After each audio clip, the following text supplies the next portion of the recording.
각자 형편에서 처소에서 또 비대면으로 드리는 곳곳마다 은혜가 넘치도록 축복하옵소서. 함께 하시길 믿사오며 예수님의 이름으로 기도하옵나이다. 아멘.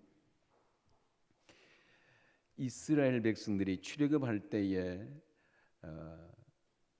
모세가 바로 왕에게 내 백성을 보내라 그러면서 그 뒤에 레파토리에 부언 설명이 있습니다. 우리는 우리 민족이 이제는 가나안 땅으로 가야 되겠습니다. 그런 것이 아니고 그 뒤에 보면 예배 드릴 수 있도록 내 백성을 보내라고 말합니다. 그 출애굽하는 목적이 분명합니다. 그리하여 그들은 하나님의 인도하심을 따라서 참 먼 길을 가면서 이 40년 길을 또 출발합니다. 그러면서 그들이 시내산에 이르렀을 때에 제일 먼저 받은 것은 계명을 받습니다. 계명은 613가지가 되는데 그 중에 하지만 우리 신앙생활을 알고 보면 두 가지입니다. 하지 말라, 하라, 이 두 개밖에 없어요. 여기 하지 말라라는 것에 다 365가지가 포함되어 있고 하라는 것에 248가지가 포함되어 있어요. 아주 묘하게 365가지가 왜 하지 말라는가? 그 묘하게도 1년이 365일입니다. 그리고 하라는 248개는 우리 인체 뼈의 숫자입니다. 뼈가 240개 되는데 묘하게 그런 숫자입니다. 어쨌든 우리 신앙생활은 하라 하지 말라 이것을 잘 지키면 복이 됩니다. 우리는 운전을 할 때도 처음 하는 것을 초보 운전이라 그러는데 우리는 초보 인생을 살아갑니다. 두 번 사는 분이 없잖아요. 그래서 하나님이 우리 인생을 지으시고 그러면서 너 이렇게 막 살아라 그런 것이 아니고 복된 길을 이렇게 주셨습니다. 생육하고 그들에게 복을 주시되 창세기 1장 28절 말씀 그들에게 복을 주시되 너는 생육하고 번성하여 땅에 충만하고 모든 것을 다스리라. 어떻게 다스리는가? 복을 주었습니다. 이 복을 받는 비결이 무엇인가? 계명을 주었습니다. 그러면서 시내산에서 하나님께서는 10가지 계명, 영원 불변한 10가지 계명을 주었는데 이 계명은 두 가지입니다. 곧 하나님에 대한 계명과 사람에 대한 계명으로 나눠져 있어요. 그래서 또 하나님을 너는 우상을 숨기지 말라, 우상을 만들지 말라, 여호와 이름을 망령될 끊지 말라. 네 번째로는 안식일을 잘 지켜야 돼. 안식일을 이것은 하나님에 대한 계명이었습니다. 그 다음에 사람에 대한 첫 번째 계명으로 5계명에 내 부모를 공경하라. 그래서 10계명 두 돌판이 세워졌을 때 역사학자들이 추정합니다. 그래서 두 돌판인데 한 돌판에 뭐가 세워졌을까? 아마 1계명에서 4계명까지 주어졌을 것이다. 그리고 5계명에서 10계명까지 주었을 것으로 그렇게 주경학자들이 그렇게 추정을 합니다. 이것을 에베소서 6장 1절에서는 내 부모를 공경하라. 그러면 내가 잘되고 땅에서 장소라. 내가 잘되는 것을 말씀하셨어요. 뭘 하면 잘 된다고요? 내 부모를 공경하면 10계명에 우리의 사람을 향한 첫 계명도 복받는 비결을 말씀하시는데 그래서 제5계명 사람에게 대한 첫 번째 계명 제5계명에도 내 부모를 공경하라. 그러면 내가 땅에서 잘되고 장수하리라고 약속을 하셨습니다. 복받는 그 계명 비결을 말씀하셨습니다. 하나님의 은혜는 무궁무진합니다. 하나님의 축복은 한이 없습니다. 우리는 하나님에게 내 복을 안 줍니까? 그런 것이 아니에요. 마치 엄마가 애기에게 밥 줄 이유식도 많습니다. 그런데 그것을 이렇게 막 2그릇씩 3그릇씩 주는 것이 아니고 알아서 주는 거예요. 많이 주면 안 돼. 배탈 날까봐. 그래서 시간을 재서 주고 그런 것처럼 마찬가지로 우리가 하나님의 복을 큰 저수지와 같은 엄청난 이 복을 받아 저수지 물도 뚫어야 됩니다. 수로가 있어야 됩니다. 그 수로가 무엇인가? 그 수로가 내 첫 번째 계명이 부모를 공경하라는 것입니다. 그래서 이스라엘 백성들은 이 복은 하나님께서 복을 주시는데 어떻게 복을 주시는가? 반드시 하나님의 방법은 사람입니다. 사람인데 부모를 통해서 온다고 생각했습니다. 부모를. 그래서 그들은 부모의 명령을 하나님의 명령처럼 그렇게 생각합니다.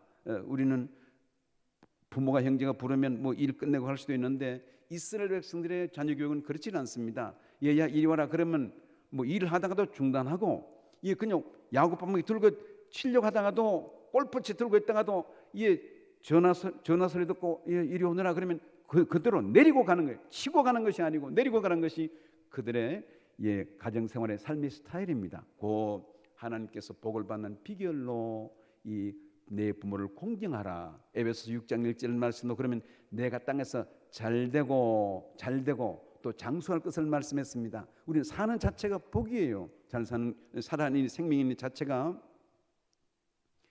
오늘도 이게 우리가 참 주일 예배를 드립니다만은 뭐 또 인도에는 코로나로 인해서 참 이게 어려움을 당하고 있고, 어제 또 미얀마에서 귀국한 허준 선교사님 보고를 들었습니다만은 참 이게 아비규환입니다. 그런 가운데 우리나라는 참 하나님께서 복을 막 폭포수처럼 쏟아부어 준 것 같아요. 코로나로 우려가 되지만은 우리는 지금 코로나 걱정 안 합니다. 그냥 생활이 좀 불편해서 그렇지 우리나라는 코로나에서 좀 안정된, 잘 통제가 된, 규제가 되는, 관리가 되는 그런 나라입니다. 그런데 브라질 또 이런 인도 같은 데는 통제 불능입니다. 하루에 막 수십만 명씩 죽어가고 하니까 이게 뭐 구제할 방법이 없고 그냥 이게 통제권을 놓는 이 뭐 통제할 방법이 없는 겁니다. 그냥 이렇게 그냥 방치해 놓는 그런 상태입니다. 그런데 우리나라는 이런 모든 것이 참 이게 잘 되고 있고 그런 상태입니다.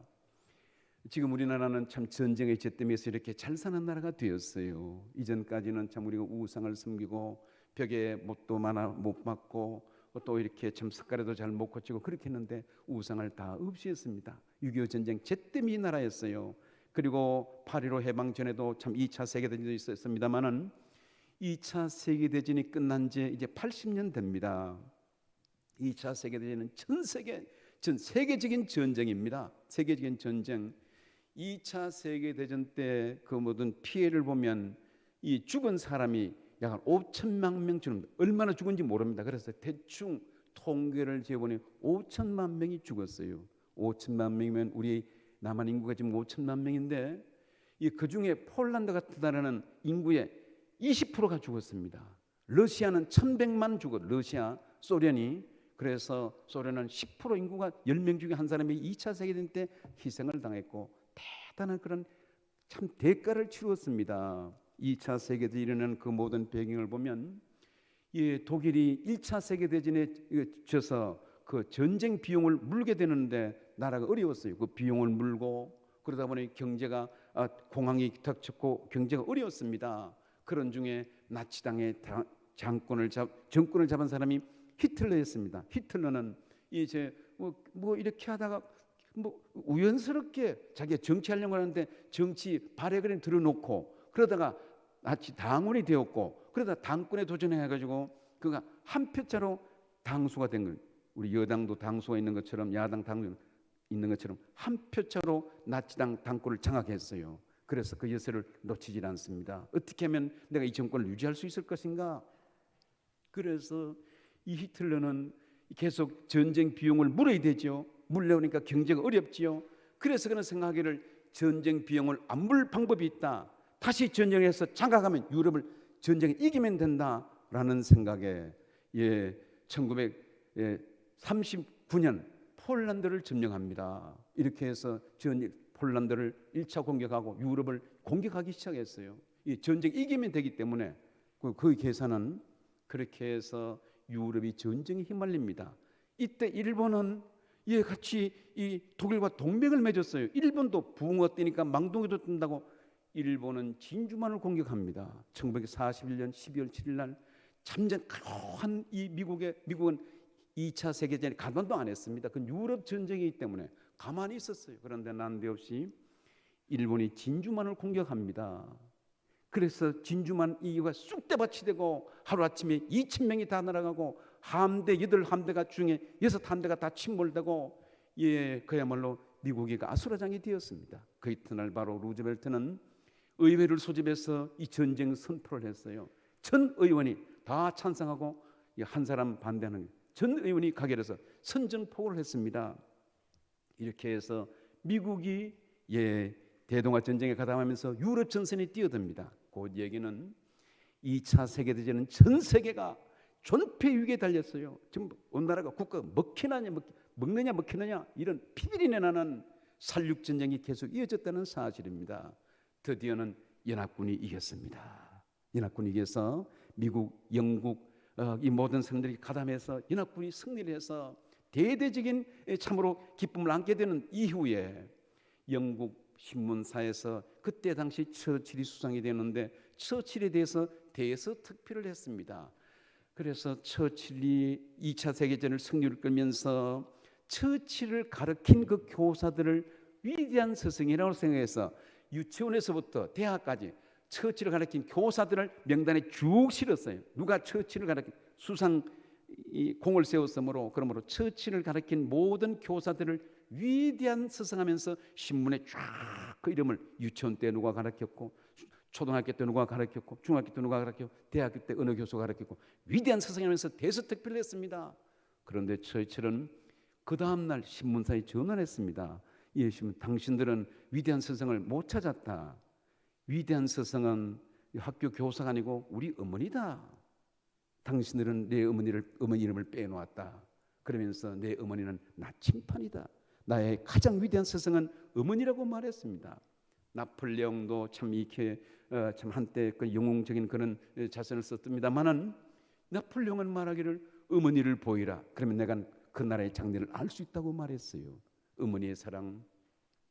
오늘 어버이 주일로 지킵니다만은 우리는 왜 참 부모를 공경해야 됩니까? 우리는 이 하나님의 명령이에요. 그리고 대리자로 세웠어요. 그래서 부모를 어떻게 공경하는가 그것을 보면 하나님 어떻게 섬기는가 그거 알 수 있습니다. 보이는 부모를 무시하면서 하나님을 사랑할 수 있을까요? 어림도 없습니다. 보이는 형제와 서로 싸우면서 부모를 사랑할 수 있을까요? 어림도 없습니다. 그러므로 이 부모는 하나님의 대리자로 세웠습니다. 그리고 부모를 공경하는 것을 통해서 축복의 문을 열어주셨습니다. 내 부모를 공경하라. 그럼 내가 땅에서 잘되고 장수한다. 복을 받는다. 복을 받는 비결을. 왜 부모를 공경해야 됩니까? 부모는 하나님의 권위자입니다. 하나님의 권위가 있어요. 말씀의 권위가 있고 성령의 권위가 있고 하나님의 권위가 있고 교회의 권위가 있고 부모는 권위가 있습니다. 어렸을 때는 엄마 겁이 나서 무서워서 말 듣고 그런데 이젠 여러분들은 청년이 되면 엄마 이길 수 있습니다. 그러면 엄마 아버지에게 아버지 내 말 잘 들어. 내가 아버지 싫어하면 이길 거야. 그럽니까? 엄마 허리가 휘어지고 엄마 치아가 빠지고 그래도 어머니를 존경합니다. 왜 그런가요? 그 권위 때문에 그렇습니다. 권위. 부모는 도대체 어떤 것인가? 아이들이 자라면서 제일 먼저 눈을 떠서 바라보는 게 엄마 눈동자입니다. 엄마 이름을 수없이 제일 먼저 부르는 것이 엄마입니다. 엄마 이름을 부르고 엄마 품에서 자랍니다. 부모의 사랑은 어떤 사랑인가? 오늘 어버이 주를 맞이하면서 늘 우리가 기억해야 되겠습니다만은 엄마의 사랑은 참 먼저 사랑이에요. 엄마가 배고파도 우리 말에도 보면 흉년이 들면 아이들은 배가 터져 죽고 엄마는 배가 골아서 죽는다는 흉년이 들면 그냥 없다고 해서 자식만 먼저 주기 때문에 그런 것이죠. 그 엄마의 사랑은 부모의 사랑은 너 먼저 먹어라. 밥을 풀 때도 엄마 밥 먼저 보고 자식 밥 푸는 법이 절대로 없습니다. 자식 물 다 먼저 챙겨주고 없으면 엄마는 누룽지 그냥 물 부어서 한 번 마시고 말고 그런 것이지. 엄마의 사랑은 옷을 사도 엄마 먼저 사고 애기 옷 사고 절대로 그렇지 않습니다. 옷을 먼저 사도 먼저 사고 먹을 건 먼저 주고 너 먼저 먹어라. 너 먼저. 어머니의 사랑은 먼저 사랑입니다. 어머니의 사랑은 희생의 사랑이에요. 그래 나는 못 입어도 괜찮아. 넌 잘 자라야 돼. 넌 건강해야 돼. 난 못 배운 거나 부끄럽질 않아. 엄마는 그런 거 부끄럽게 생각하면 너는 잘 돼야 돼. 내가 허리가 휘어져도 괜찮아. 너는 잘 돼야 돼. 난 못 입어도 괜찮아. 네가 잘 돼야 돼. 어머니의 사랑은 희생의 사랑입니다. 어머니의 사랑은 한 몸 사랑이에요. 자식이 아프면 엄마는 같이 아픕니다. 그 이상으로 아파요. 자식이 아플 때 이 자식이 왜 아픈가 그러지 않고 내가 대신 아프면 좋겠다. 그 엄마의 기도입니다. 엄마의 자식을 위해서 기도할 때 내가 대신 아프겠습니다. 그런 기도를 저는 많이 들었어요. 어머니의 사랑은 한 몸 사랑. 자식이 아프면 엄마도 아프고 이 자식들이 또 어려움을 당하면 엄마는 더 어려움을 당합니다. 한 몸 사랑입니다. 예, 엄마의 사랑은 이유가 없습니다. 무조건입니다. 엄마의 사랑은 무조건 아무 이유 없어요. 공부를 잘해도 사랑스럽고 못하면 미운, 그렇지는 않습니다. 공부를 못하면요 부모의 마음은 더 저립니다. 마음이 저리고, 잘 살면 자식인가, 못 살면 마음이 더 저려요. 그것이. 그래서 잘 사는 아들이 용돈 주면 몰래 챙겨놨다가 어려운 자식이 줍니다. 그것이. 예, 그것이 부모의 심정입니다. 엄마의 사랑은 어떤 것인가요? 예, 눈물의 사랑입니다. 이렇게 해서 자식이 잘 돼도 눈물이 나고 자식이 못 돼도 눈물이 나고, 엄마의 사랑은 그냥 이렇게 보면 측은스럽고 잘 돼도 눈물이 나고 못 돼도 눈물이 나고, 엄마의 사랑은 눈물의 사랑입니다. 엄마의 사랑은 어떤 것인가? 예, 엄마의 사랑은 변함이 없습니다. 한결같고 끝까지 사랑했어요. 고기 중에 이 아로와나라는 고기가 있습니다. 고기, 또 가시고기도 있습니다만은 아로와나라는 고기는 저게는요, 저것이 이제 수족관에도 보면 저런 것이 있더라고요. 저는 암놈이 부화를 하면 수컷이 수정을 해서 수컷이 입에 알을 넣습니다. 알을 넣고 부화시켜요. 부화하는 데는 무려 40일 걸립니다. 저건 또 조핏이라는 고기인데, 예, 조핏은 적어도 그 외에 다른 종류 고기가 상당히, 다 그런 것은 아니지만은 그런 종류가 있더라. 이 조핏이 고기는 저게 지금 아가미 입 안에 알을 물고 있네요. 이 순놈입니다. 암컷이 알을 넣으면 수정해서 수컷이 입에 물고 있고, 저거 물고 있는 동안에는 먹이를 못 먹습니다. 그리고 또 입을 다물면 산소가 공급이 안 됩니다. 그래서 항상 입을 다물고 있고 입을 열고 있고, 그래서 그 사이에 먹이를 이 수컷은 못 먹습니다. 아로와나도 부화되는데 40일 동안 걸리는데 40일 동안 안 먹어보세요. 돌아가십니다. 그래서 결국은 저렇게 부화시키고 수컷은 죽습니다. 그런 고기, 삼가 저런 고기는 봐서 좀 잡아먹지 않도록. 물론 거미도 그런 것이, 거미는 자기 몸에 알을 부화시켜, 어미는. 그래서 거미 줄여 보면 이게 죽은 거미를 볼 수 있어요. 보면요 몸이 다 뜯어먹혔어요. 자식들이 엄마 배에서 그냥 거기서 나와서 부화돼 가지고 몸을 다 뜯어먹고 그렇게 해서 나오는 것이 거미입니다. 거미 함부로 잡지 마세요. 예, 무슨 얘기인가요? 미물의 짐승도, 미물의 동물도 자기를 이렇게 사랑하는데, 우리 부모의 사랑도 참 그런 것입니다. 오늘 봉독한 말씀에는 요셉의 이야기가 나옵니다. 요셉은 어떤 사람이었는가? 물론 요셉은 애굽의 총리가 되었어요. 그래서 가족을 살리고 민족을 살리고, 참으로 히브리서 11장에도 요셉에 대한 이 믿음에 대한 이야기를 나옵니다. 그렇다고 해서 요셉은 처음부터 좋은 환경에서 자랐는가? 그렇지는 않습니다. 요셉이 자란 환경은, 죄송한 예입니다마는 어머니가 4명이에요. 형제가 12명입니다. 자기 포함해서. 그래서 아웅다웅 서로 막 시기, 질투, 이간이 있고 좀 그렇습니다. 그런 틈바구니 속에서 자랍니다. 그러면서도 요셉은 어떤 것이 있었는가? 믿음의 사람이었습니다. 요셉은 믿음의 사람으로서 하나님께서 그에게 꿈을 주었어요. 꿈이 있다고 다 잘 됩니까? 꿈이 있어도 그것을 믿음으로 붙들지 않으면 멍멍이 꿈됩니다. 그것을. 그런데 요셉은 그 꿈을 꾸고 그는 믿음의 사람이었습니다. 하나님께서 우리 모든 환경을 주고 지혜와 부를 주시되 믿음 있는 사람은 그것을 지킵니다. 믿음 있는 사람은 그것을 간직해요. 요셉은 믿음의 사람이었습니다. 무슨 꿈인가요? 형들의 벳단들이 자기에게 절하는 꿈을 꾸었어요. 11별이 또 해와 달이 자기에게 절하는 꿈을 꾸었습니다. 요셉은 믿음으로 이걸 꿈을 지켜나갑니다. 그러면서 어떻게 됩니까?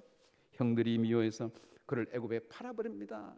그 꿈이 어떻게 되는, 그 꿈은 이 자식 우리가 너한테 절을 해? 절 되는가 보자. 팔아버렸어요. 그런데 어떻게 됩니까? 가족과 헤어지고 가진 것이 없고 부모와 소식이 끊어져도 그는 믿음의 사람이었습니다. 믿음이 있으면요 우리는 초야에 묻히더라도 하나님께서 그를 돌보시고 인도하시는 줄 믿습니다. 그는 애굽에 가서 종살이를 했습니다. 종살이를 하면서도 하나님께서 함께 하시니 종살이를 하는데도 그가 아직 총리가 안 됩니다. 그는 17살 때 끌려가서 아직 10년의 세월이 더 이상 지나갑니다. 그런데도 그는 창세기 37장 이후에 보니 요셉이 39장에 하나님께서 함께 하셔서 요셉이 형통한 자가 되었더라. 그러가 어떻게 됩니까? 누명을 쓰고 주인의 문을 겁탈했다고 해서 감옥에 갇힙니다. 감옥에 갇히는데 어떻게 됩니까? 그는 정직했어요. 그곳에서도 형통했더라. 형통이 뭡니까? 막 잘 나가고 뭐 수입이 많아지고, 그게 형통이 아니에요. 가난하더라도 없더라도 초에 묻혀 살더라도 하나님께서 함께하는 것이 형통입니다. 모세가 광야에서 40년 동안 연단받을 때에, 그가 40세에 바로 온 걸 뛰쳐나와서 연단받을 때에 하나님께서 함께 하셨습니다. 마찬가지로 요셉은 종살을 하고 감옥에 갇혀도 하나님께서 함께 하셔서 형통한 자가 되었다고 말했어요. 그리고 하나님을 모르는 이방 사람 보디발이 그를 보고 하나님께서 함께 하시는 것을 보았다고 말했어요. 아, 조 집사님을 보니까 하나님이 함께 하셔, 금 집사님 보니까 하나님이 함께 하셔. 그것을 이방 사람들이 보았더라. 요셉의 믿음은 이방 땅에서도 그는 신앙의 절기를 잘 지켜나가는 것을 볼 수 있습니다. 그러면서 어떻게 됩니까? 그는 사람의 인연도 다 끊어집니다. 감옥에 갇혔을 때에 순간한 정의 꿈을 해석해주고 떡과는 정의 꿈을 해석해주고 그렇게 했는데도 그들이 다 요셉의 일을 다 잊어버렸어요. 잊어버린 지 2년이 지났어. 요셉의 나이 30이 되고 2년이 지난 이후에 하나님께서 바로 왕의 꿈을 꾸게 합니다. 왕이 난데없이 꿈을 꾸게 해서 바로 왕의 꿈을 해석하지 못하여 두려웠을 때에 그 2년 전에 자기 꿈을 해석해 주었던 술관원장이 요셉을 기억하고, 왕이여, 이 꿈을 요셉이 해석할 수 있을 것입니다. 요셉은 이 감옥에 갇혔다가 바로 앞에 나갑니다. 그 바로 앞에 나갈 때에 애굽에서 그가 13년, 이 가나안 땅에서 온 지 17살 때 말씀으로 13년이 지나서 나이 30이 되었을 때에 바로 앞에 서게 됩니다. 그러면서 요셉은 뭐라고 말합니까? 왕이여, 말씀하소서, 내가 왕의 꿈을 해석하겠습니다. 그렇게 말한 것이 아닙니다. 바로 왕이여, 이 꿈을 해석하는 것은 하나님께 있습니다. 하나님께서 필요한 대답을 주실 것입니다. 우리는 모든 생활에 하나님의 이름을 높이는 가정들이 되기를 바랍니다. 누가 모르게도는 주님의 이름을 높여야 돼요. 효도가 뭡니까? 부모 이름을 높이는 겁니다. 부모를 존경하는 거예요. 효도가. 신앙생활이 뭡니까? 하나님의 이름을 높이는 것입니다. 그래서 요셉은 이렇게 말해야 됩니다. 왕이여, 내가 꿈을 해석하겠습니다. 그래야 되는데 요셉은 그렇게 말한 것이 아니라 이 꿈을 해석하는 것은 하나님께 있습니다. 하나님이 꿈을 해석할 것입니다. 요셉은 정직했습니다. 요셉은 하나님의 공을 가로채질 않았어요. 요셉은 정직했습니다. 자기가 출세할 수 있는 길이고 신임을 받을 수 있는 길이고 감옥에서 나올 수 있는 길인데 하나님께서 해석해 준다면 자기는 아무 공로도 없습니다. 그럼에도 불구하고 하나님의 이름을 높였습니다. 요셉은 정직의 사람, 요셉은 믿음의 사람이었습니다. 요셉은 그런 용기가 있었습니다. 꿈을 해석했어요. 7년 풍년이 될 것인데 왕이 그때 양식을 준비해야 됩니다. 그리고 7년이 지난 후에 어마무시한 흉년이 됩니다. 이때에 곡식을 풀어야 됩니다. 이 백성을 살려야 됩니다. 얼마나 지혜롭습니까? 네가 총리가 되라. 그래서 인정을 빼어주고 요셉이 총리가 됩니다. 이 말씀을 지나면서 요셉이 총리가 되었을 때 가나안 땅에 자기 살던 고국에 흉년이 들었어요. 흉년이 들었는데 형들이 그 곡식을 사러 아버지가, 얘들아, 다른 사람들은 다 애굽에 곡식이 많다고 해서 창고가 열고 곡식이 많다는데 너 왜 곡식 사러 안 가니? 아버지가 쪼옵니다. 형들은 가기가 싫었어요. 왜요? 그곳에 동생을 팔아서 마음이 찜찜했습니다. 혹시 애굽에 팔았는데 혹시 좀 뭐가 트라우마가 있어서 안 갑니다. 아버지가 체근합니다. 벌써 갔다면 2번이나 갔다 왔다. 그렇게 해서 형들은 양식을 사러 갑니다. 이 모든 것이 왔다 갔다 하는 사이에 스토리가 있습니다만은 드디어 요셉은 형들이 온 것을 보고 자기의 정체를 밝혔어요. 형들이여, 나는 형들이 판 요셉입니다. 나 그동안 고생 많이 했어요. 내가 이를 악물고 참았습니다. 형들을 내 복수하지 않겠습니다. 그렇게 말한 것이 아니에요. 요셉의 첫마디는 무엇이었는가? 사람 살아가면서 자고 일어나서 제일 먼저 무엇을 하는가? 그게 그 사람 정체라 그러더라고. 일어나서 바둑이 밥부터 보면 바둑에 관심이 많은 것이고, 일어나서 뭐 어떻게 핸드폰 만지면 핸드폰에 관심이 많은 것이고, 우리는 일어나서 뭐 하겠어요? 먼저 엎드려 하나님께 기도하는 믿음의 영장들이 되기를 바랍니다. 요셉의 천마디는 형들을 만났어요.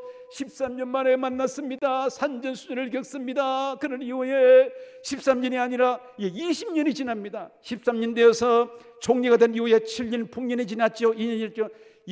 벌써 거의 40세 되었을 때에, 20년 가까이 됐을 때에 형들을 만납니다. 형들을 만나서 요셉은, 나 요셉입니다. 나 그동안 고생 많이 했어요. 내가 참고 내가 이를 악물고 이래서 내가 총리가 되었습니다. 그런 말은 완전히 뺐습니다. 요셉의 첫마디가 무엇입니까?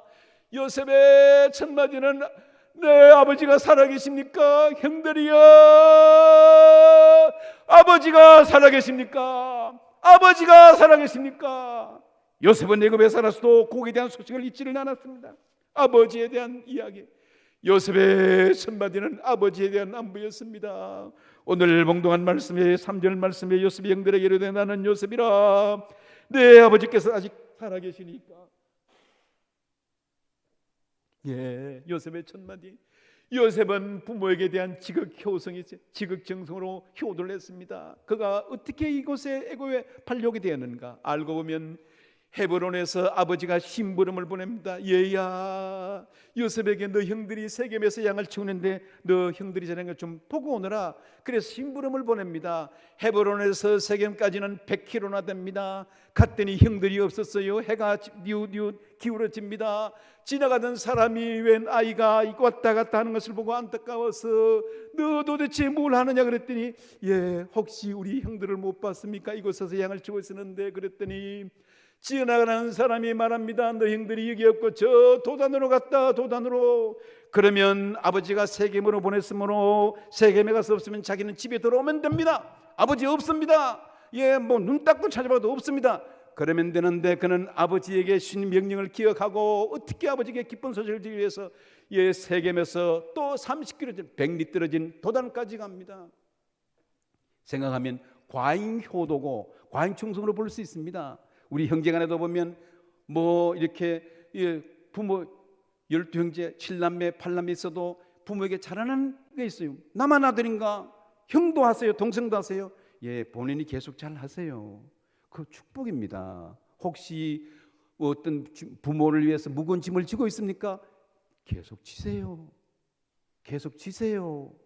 형들을 위해서 무거운 짐을 지고 있습니까? 계속 지세요. 계속 지세요. 그것이 복입니다.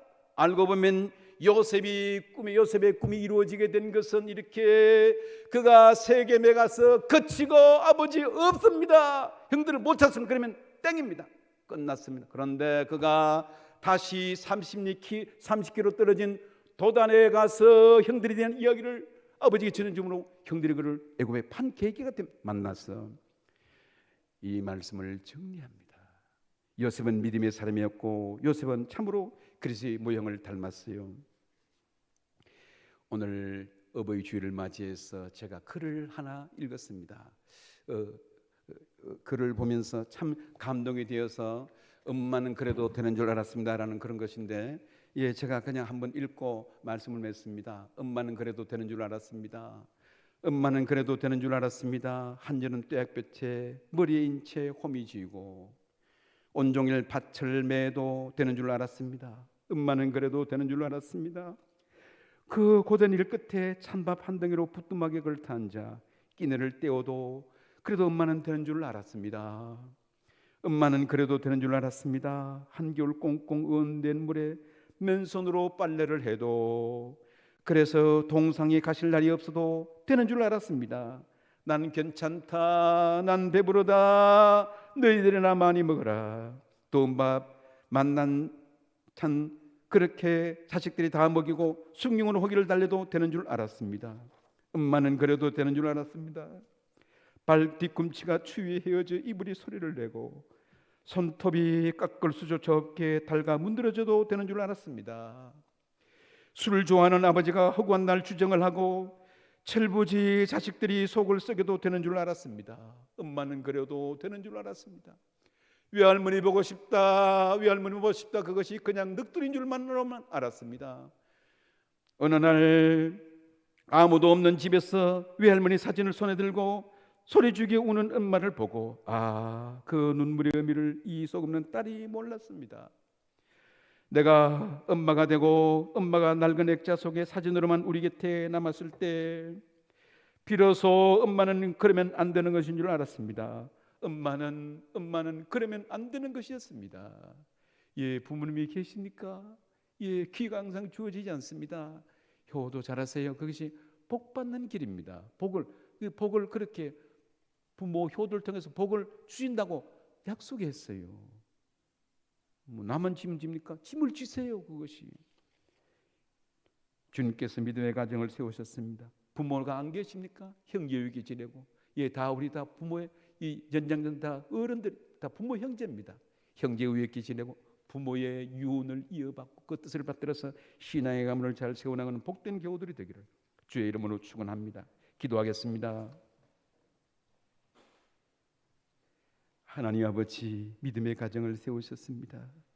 요셉은 형들을 만난 첫마 뒤에 아버지 이야기를 했습니다. 아버지가 살아계십니까? 하나님 아버지, 믿음의 가정을 세우셨습니다. 우리가 부모를 높이게 하시고 또 부모의 효도를 통해서 복을 약속했습니다. 이러한 효도를 하여서 또 세상에 오던 이 모든 일들에 또 귀감이 되게 하시고 주님 영광롭게 하며 주님을 기쁘시게 하는 가정들이 다 되도록 은혜를 베풀어 주옵소서. 함께서 믿사오며 예수님의 이름으로 기도합나이다. 아멘. 준비하는 겁니다.